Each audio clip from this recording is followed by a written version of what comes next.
से ढकी सोनपुर की पगडंडी पर एक टेढ़ी सी मिट्टी की झोपड़ी थी, जहां एक बूढ़ी औरत अकेली रहती थी। पर गांव में कहा जाता था कि उसकी आंखें बंद दरवाजों के पीछे की सच्चाई भी देख लेती हैं। हर सुबह उसके आंगन से झाड़ू की सरसराहट और चूल्हे के धुएं के साथ ऐसी शांति उठती मानो वह सिर्फ घर नहीं, किस्मत भी सवार रही हो। लोग अपनी उलझनें लेकर उसके पास आते और हल लेकर जाते थे, मगर उस दिन सूरज उगने से पहले ही उसकी देहरी पर कुछ ऐसा आकर रुका जिसे देखकर गांव की सांस अटक जाती। चलो रे आंगन, पहले तुझे सवार लूं, फिर दिन से बात करूं। उसकी सुबह सूरज से पहले जागती थी। हाथों में उम्र की झुर्रियां थीं, पर चाल में ऐसी पक्की लय जैसे हर काम का अपना समय और हर समय का अपना अर्थ हो। गुड़िया आती है और कहती है, दादी दादी, मेरी माँ ने पूछा है आज धनिया मिल जाएगा क्या? बुढ़िया हंसते हुए, अरे लाली, तेरी माँ पूछती है या तू चटनी के लालच में आई है? दादी, आपको तो पता है मैं कितनी चट्टो चतोरी हूँ। तभी दादी अपने घर के पीछे बने छोटे से बगीचे में जाती है। वहाँ लहलहाती धनिये की फसल के बीच झुककर ताजा हरा धनिया सावधानी से काटती है। उसकी भीनी भीनी खुशबू पूरे बगीचे में फैल जाती है। दादी मुस्कुराते हुए वह ताजा धनिया लेकर वापस आती है और प्यार से गुनगुन के हाथों में रख देती हैं। गुनगुन खुशी से चमक उठती है और दादी को धन्यवाद कहकर धनिया अपने साथ ले जाती है।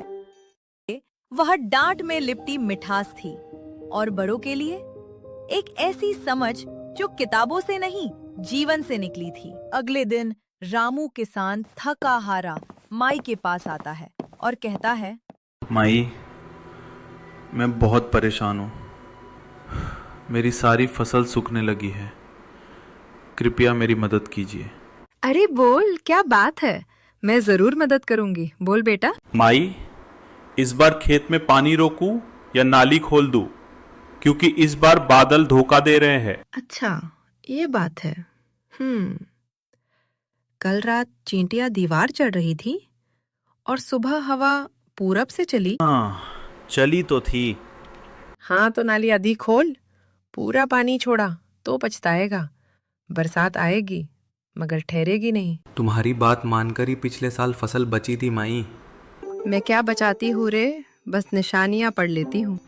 यही कारण था कि गांव वाले उसका सम्मान करते थे।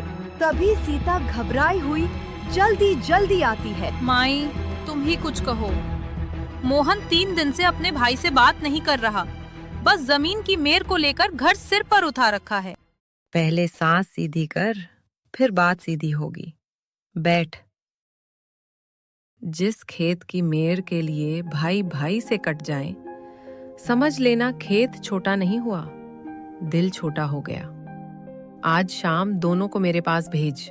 माई, वो मेरी बात ही नहीं सुन रहे, वो नहीं आएंगे।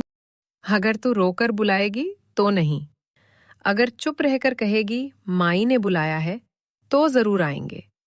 वो जानती थी हर गांठ ताकत से नहीं खुलती, कुछ गांठें बस सही शब्द सुनते ही ढीली पड़ जाती हैं। सीता उठती है, फिर चली जाती है। बुढ़िया थोड़ी देर आसमान की ओर देखती है। धूप का सुनहरा रंग फीका पड़कर राख जैसा होने लगा। पक्षियों की आवाजें कम हुईं और गांव के ऊपर एक अनजानी सी चुप्पी उतर आई। रात गहरा चुकी थी। चारों ओर ऐसा सन्नाटा था कि हवा की सरसराहट भी डर पैदा कर रही थी। तभी ठक ठक ठक, बुढ़िया के दरवाजे पर किसी ने धीरे धीरे दस्तक दी। कमरे में अचानक खामोशी छा गई। गुड़िया का दिल जोर जोर से धड़कने लगा। इतनी रात गए दरवाजे के बाहर कौन हो सकता था? अरे इस वक्त कौन हो सकता है? चोर कहता है। अरे, मैं हूँ भाई, मुसाफिर हूँ। पनाह पाने के लिए तेरी चौखट पर आया हूँ। थोड़ा थक गया हूँ। अच्छा, लेकिन तेरी आवाज कुछ चौकन्नी सी लग रही है। डर के मारे चौकन्ना हूँ अम्मा। रास्ता बहुत सुनसान है ना। अरे नहीं नहीं, उस बड़े मटके को कोई हाथ मत लगाना। उसमें तो बहुत पुराने टूटे फूटे बर्तन और राख भरी है। बुधिया जानबूझकर ऊंची आवाज में, जैसे घर के अंदर किसी से बात कर रही हो। चोर कहता है, अम्मा अब दरवाजा खोल दो ना, बाहर बहुत ठंड है। कब तक यूं ही खड़ा रहूं? तब दादी कहती है।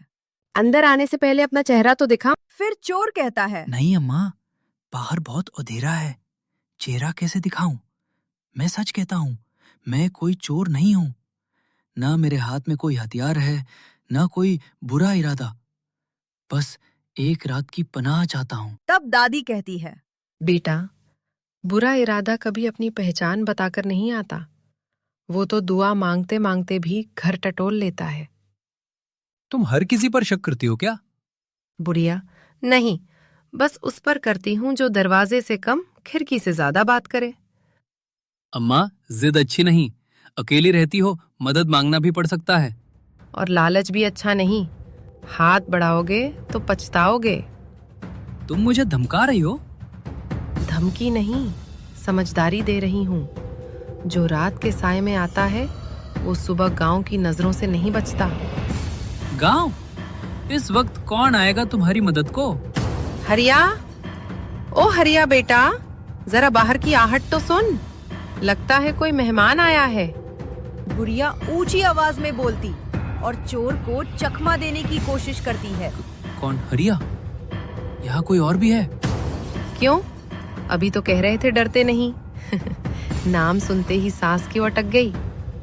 मैं किसी से नहीं डरता। अम्मा आखिरी बार कहता हूँ, चुपचाप खोल दो, वरना मैं खुद अंदर आ जाऊंगा। आ जा बेटा, लेकिन याद रख, इस झोपड़ी में घुसना आसान है, बाहर निकलना नहीं। क्रोध से तिल मिलाया चोर, दांत पीसते हुए गर्जा, बस अब बहुत हो गया, अब मैं अंदर आ रहा हूँ। लेकिन जैसे ही उसने झोपड़ी के भीतर कदम रखा और धड़ाम की जोरदार आवाज के साथ वह जमीन पर फिसलकर गिर पड़ा। जमीन पर धड़ाम से गिरते ही झोपड़ी में बूढ़ी दादी की जोरदार हंसी गूंज उठी। दादी हंसते हंसते बोली, अरे बेटा, चोरी करने आया था या करतब दिखाने? उधर चोर दर्द से तड़पते हुए चीख पड़ा, बचाओ, मेरी कवर, मैं फंस गया। उसकी सारी बहादुरी पल भर में गायब हो चुकी थी। दत्त तेरे की, ये क्या बिछा रखा है तूने बुढ़िया? अक्ल बेटा, वही चीज जो चोरों के पास अक्सर नहीं होती। चोर ने घुटनों के बल उठना चाहा, लेकिन फर्श ने उसे फिर दगा दिया। उसका एक पैर बुरी तरह मुड़ा था और अब दर्द उसके चेहरे पर खुलकर उतर आया। जैसे ही चोर दोबारा उठने की कोशिश करता है, बुढ़िया उसे देखकर जोर जोर से चीखने लगती है, बचाओ! अरे ओ रामलाल, गोकुल, चोर घुस आया है, लाठियां लेकर दौड़ो। अरे ओ अम्मा, ये क्या कर रही हो? पहले तो मुझे गिरा दिया, अब पूरे गांव से पिटवाने का भी इरादा है क्या? अरे रुक रुक, इतना मत चिल्ला। उस बूढ़ी आवाज में ऐसा साहस था कि पूरी बस्ती कांप उठी। हाथों में लाठियां, चेहरों पर नींद की जगह चौकन्नापन। रामलाल कहता है, अम्मा, दरवाजा पकड़े रहना, हम आ गए। गोकुल कहता है, कोई पीछे से निकलने ना पाए, जल्दी। उधर चोर दर्द से तड़पते हुए चीख पड़ा। सुन बुढ़िया, चुपचाप रास्ता दे दे। उसकी सारी बहादुरी पल भर में गायब हो चुकी थी। सभी लोग झोपड़ी के अंदर घुसते हैं।